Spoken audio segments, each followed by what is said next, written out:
Vous attendez les fêtes de fin d'année? Moi, c'est ça que j'attends. City qui perd 2-0 aujourd'hui, 22e au classement. PSG 25e, ne fait même pas partie des qualifiés suite au résultat d'aujourd'hui. Totalement sur la sellette. Et en plus de ça, Luis Enrique qui lâche. Il y a City maintenant, une toute petite équipe. Au début, je pensais que c'était faux, hein. Mais ce fou, il a vraiment osé dire ça. Contre Pep Guardiola qui nous affiche des émotions pas possibles sur son visage les derniers matchs. Luis Enrique de son côté, avec toutes les embrouilles internes qu'on entend. Il y en a un qui va sauter, les gars. Non, je vous dis, là, c'est la guerre, là. On est vraiment entré dans les phases les plus importantes, là. Franchement, je m'attendais pas à un tel divertissement. Si on m'aurait dit que le PSG aurait été sur la sellette, Manchester City pas loin, en vrai, je vais pas trop rigoler. Le Real Madrid, on n'est pas encore qualifié, nous aussi. Ce qui est en train de se passer, les gars, c'est une dinguerie monumentale. Une chose est sûre, les gars, en tout cas, là, on peut être sûr et certain que les deux équipes ont vraiment leur possibilité de gagner. Quand j'ai vu le jeu de City aujourd'hui, j'ai vu certains joueurs qui semblaient perdus littéralement sur le terrain. Et le PSG qui peine à montrer ne serait-ce qu'un bon résultat en Ligue des Champions. Là, je vous dis, hein, faudra pas rater ce match, les gars. Je pense que ça va être le match le plus divertissant de la Ligue des Champions. On veut du trash talk. Là, on veut du trash talk. Allez-y, battez-vous, c'est ce qu'on veut.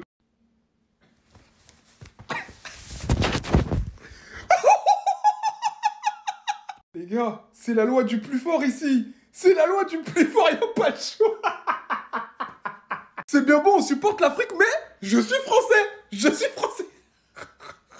Non, je rigole, les gars. Vous savez très bien, je suis là pour le divertissement. J'ai été vraiment beaucoup plus déçu de la prestation de l'AS Monaco que de la victoire d'Arsenal. Mais on a réalisé une masterclass. Clairement, purement et simplement. Et cet homme-là, va falloir le respecter. Doublé aujourd'hui, une passe décisive, 9,4. Il repart avec quoi? Le trophée d'homme du match. Et il est amplement mérité. Il a vraiment disloqué la défense de l'AS Monaco. Notre défense, en l'occurrence. Et vraiment, c'est archi mérité. Grosse prestation de Saka. Et encore une masterclass de Odegaard qui montre qu'il est notre chef d'orchestre. Sur le but, c'est une erreur de Salisu, mais on voit que Odegaard, il pousse ses coéquipiers à presser plus haut. Vraiment à mettre un pressing constant sans relâche. C'est encore lui qui dit à Saka d'aller presser. Il s'est tenu prêt et il a eu gain de cause.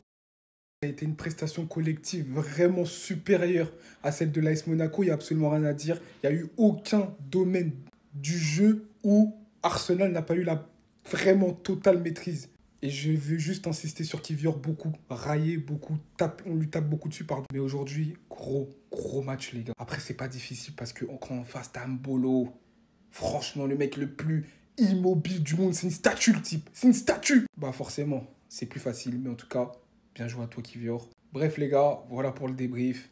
Je suis dégoûté pour l'AS Monaco, mais content pour Arsenal. C'est le jeu d'avoir deux équipes. Voilà, les gars, hein. Comme je le répète, à chaque fois qu'on perd, voilà, la honte, ça tue personne, hein. Mais jusqu'où ira-t-on, en fait? Jusqu'où ira-t-on? Jusqu'où on ira, en fait? Défaite 2-0 aujourd'hui. 3 tirs cadrés en 1h30. C'est des joueurs professionnels qui ont joué, qui ont fait 3 tirs cadrés en 1h30. Une victoire sur les 9 derniers matchs. 23 buts encaissés en 10 matchs. 23. Une équipe complètement à la rue. Voilà, complètement à la rue. Là, les gars, je peux même pas crier, wesh.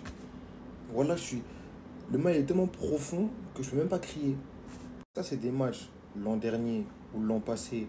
Vous m'aurez vu faire un débrief, j'aurais crié, comme d'habitude. Là, je peux pas, les gars. Là, en mode, je suis en mode, s'il vous plaît, arrêtez en mode. Putain. C'est dur, les gars. Qu'Allah nous vienne en aide, en vrai. C'est tout ce qu'on peut demander, les gars. C'est trop dur, wesh.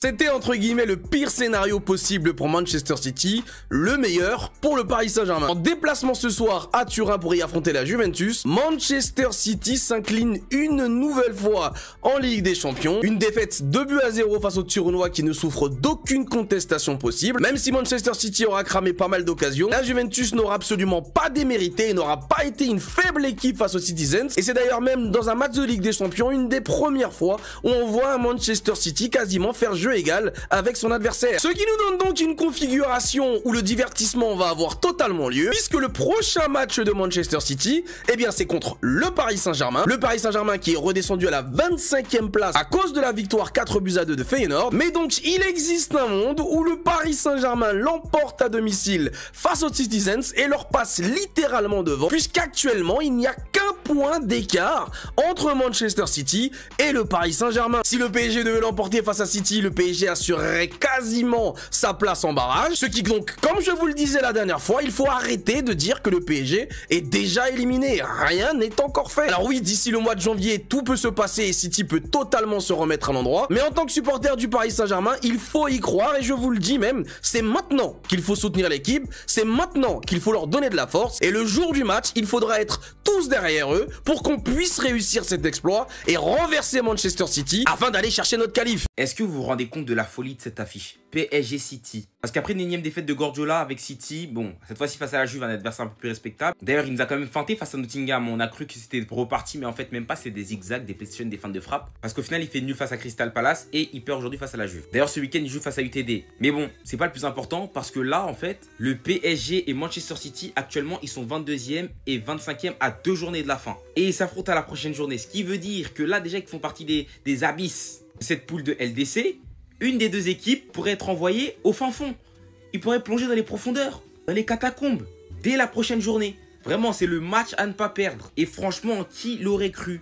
Surtout que lorsqu'on regarde le top 8 actuellement, on voit qu'il y a Brest et Lille dedans. Aston Villa. On savait qu'il allait y avoir des surprises dans cette LDC. Mais à ce point-là, au point où le PSG et City vont se jouer une finale pour savoir qui peut sortir de la poule ou pas. Sachant qu'habituellement, cette affiche, c'est une affiche de demi-finale, de quart de finale de LDC. Franchement, ce nouveau format, dingue. Mais après, bon, lors de la dernière journée, elles auront la possibilité de se sauver. Et ça va être chaud. Ça va être chaud. À suivre. Fino à la fine, non? C'est ça qu'on dit chez les supporters de la Juve. 2-0, encore. 10 matchs, une seule victoire. La vieille dame s'est payée, le vieux chauve, ce soir. Ça commence à faire beaucoup pour Manchester City. Vous le savez, j'ai un immense respect pour Manchester City, même si je les aime pas. Et je pensais que c'était qu'une passade. Mais après avoir vu ce match, en fait, je le pense plus. C'est juste une mauvaise équipe. Je vous le dis, c'est juste une mauvaise équipe. Parce qu'il n'y a pas d'excuses. La Juve, ils ont des blessés. Le nombre de blessés qu'ils ont, la Juventus notamment, sur le plan défensif, je pense à Bremer. Il y a même Koop Miners qui s'est blessé. Des renforts de poids qui devaient être là pour renforcer cette Juve. Quand je vois que Douglas Luiz, il est sur le banc. Manchester City, ils n'ont pas d'excuses. Parce que c'est une Juventus qui va mal. C'est une Juventus qui n'a pas gagné depuis 1 mois. Et là, aujourd'hui, elle déroule. Comme vous le voyez au classement, Manchester City est 22e avec seulement 8 points. Ils vont affronter au prochain match le Paris Saint-Germain au Parc des Princes. Le PSG qui n'est pas mieux non plus, 25e contre 22e.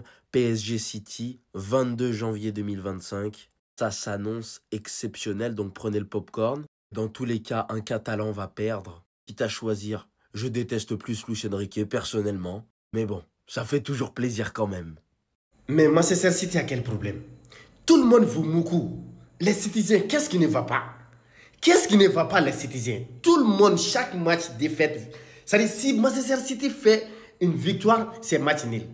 Sinon, défaite sur défaite. Défaite sur... Mais Guardiola, le meilleur entraîneur du monde, qu'est-ce qui ne va pas? Qu'est-ce qui ne va pas? Parce qu'il y a un moment, je voyais les gens disaient non, Manchester City, c'est le meilleur club du monde. Mais vous êtes... Manchester City.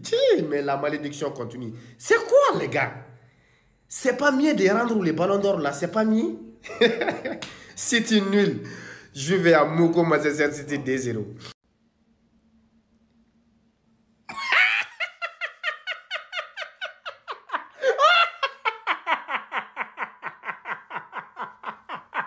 Stay humble. Haaland, on ne humble plus.